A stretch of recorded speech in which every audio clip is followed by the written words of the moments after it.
T B کی screening کا نیا آلہ ریپڈ بایوسینسر سسٹمز نے بریتھا لائزر نامی ایک نیا آلہ تیار کیا ہے جس کی مدد سے ٹی بی کی سب سے زیادہ عام قسم کی اسکریننگ کی جا سکے گی۔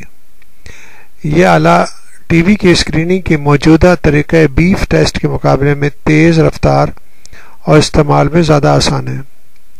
بیف ٹیسٹ میں مریض کو ایک ٹیکہ لگایا جاتا ہے جس کے بعد مریض کو ایک ہفتے تک نتیجے کا انتظار کرنا پڑتا ہے، لیکن بریتھا لائزر کے ذریعے 10 منٹ میں 90% صحیح نتائج حاصل ہو سکتے ہیں۔ بریتھا لائزر نہ صرف سستا ہے بلکہ اس کا بھی امکان ہے کہ اس سے دوسری بیماریوں کی اسکریننگ کے لیے بھی استعمال کیا جا سکے گا۔ مزید برآں اس آلے کا استعمال کرنے کے لیے کسی قسم کی طبی تربیت کی ضرورت نہیں۔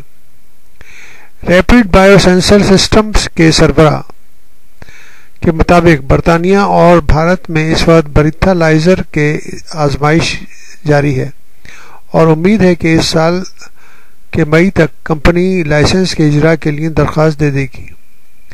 ٹی بی کے بارے میں آگاہی پھیلانے والے ایک ادارے ٹی بی الرٹ کے ترجمان کا کہنا ہے کہ اس وقت ٹی بی کے لیے آسان اور تیز رفتار طریقہ تشخیص یعنی ڈائگنوسس کی ضرورت ہے، کیونکہ فی الوقت ایک مریض کو ٹی بی کی تشخیص ڈائگنوسس کے لیے 2 دفعہ دیکھنا پڑتا ہے جن سے پیچیدگیوں کا احتمال ہوتا ہے۔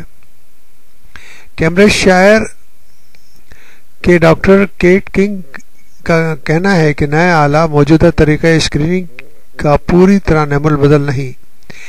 اس کی وجہ یہ ہے کہ بریتھا لائزر صرف پھیپھڑوں کی یعنی کہ لنگس کی ٹی بی کے لیے موزوں ہے اور اس سے گردوں، دماغ، ہڈیوں، جوڑوں اور لیمف نوڈ کی ٹی بی کی اسکریننگ ممکن نہیں۔ برطانیہ میں ٹی بی کی شرح اضافہ پچھلے 17 برسوں میں بتدریج بڑھ کر 34% ہو گئی۔ برطانیہ میں سن 2002 میں تقریباً 7,000 افراد ٹی بی کا شکار ہوئے تھے۔ دنیا میں 8 ملین افراد ہر سال ٹی بی کے شکار ہوتے ہیں اور 2 ملین یعنی کہ 20 لاکھ افراد ہلاک ہو جاتے ہیں۔ 80 لاکھ یعنی کہ افراد جو ہے ٹی بی کا ہر سال شکار ہوتے ہیں اور 2 ملین یعنی کہ 20 لاکھ افراد ان میں ہلاک ہو جاتے ہیں ٹی بی سے۔ صحت کی عالمی تنظیم نے 1993 میں ٹی بی کو عالمی ایمرجنسی قرار دیا تھا۔ ڈاکٹر کیٹ کنگ کا کہنا ہے کہ ٹی بی کی علامت میں پھیپھڑوں میں انفیکشن، دائمی کھانسی جو ہفتوں جاری رہتی ہے، بخار، پسینے کا اخراج اور وزن میں کمی شامل ہے۔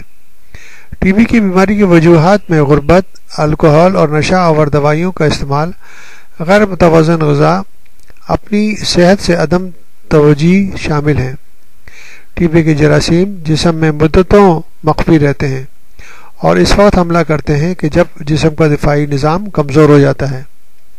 ٹی بی کے زیادہ تر اقسام کا علاج 6 ماہ کی اینٹی بایوٹک کورس سے ممکن ہے، لیکن مشکل یہ ہو جاتا ہے کہ جو افراد ٹی بی میں مبتلا ہیں وہ انتہائی غربت کی زندگی گزارتے ہیں اور ان میں اتنی طاقت نہیں ہوتی کہ وہ دوائیں بآسانی خرید سکیں۔ ان کے پاس تو اتنے پیسے بھی نہیں ہوتے کہ وہ کسی سرکاری اسپتال تک ٹرانسپورٹ کے ذریعے پہنچ سکیں، تو اس لیے ضروری ہے کہ ان کے گھر تک دوا پہنچائی جائے اور اسے کنٹرول کیا جائے کہ وہ دوا کا استعمال صحیح کریں۔ اس کے لیے ڈائریکٹ آبزرویشن کی جاتی ہے اور دوا اپنے سامنے استعمال کرائی جاتی ہے۔ اس طریقے علاج سے ٹی بی کنٹرول کرنے میں کافی آسانی ہوئی ہے۔ تو بہتر یہ ہے کہ ٹی بی کے مرض کو ہم پوری توجہ سے کنٹرول کریں اور اس مرض کو خاتمہ کیا جائے تاکہ جو بڑی تعداد یعنی کہ 20 لاکھ کی تعداد اس ٹی بی کے مرض سے ہر سال ہلاک ہوتی ہے اس میں کمی آ سکے۔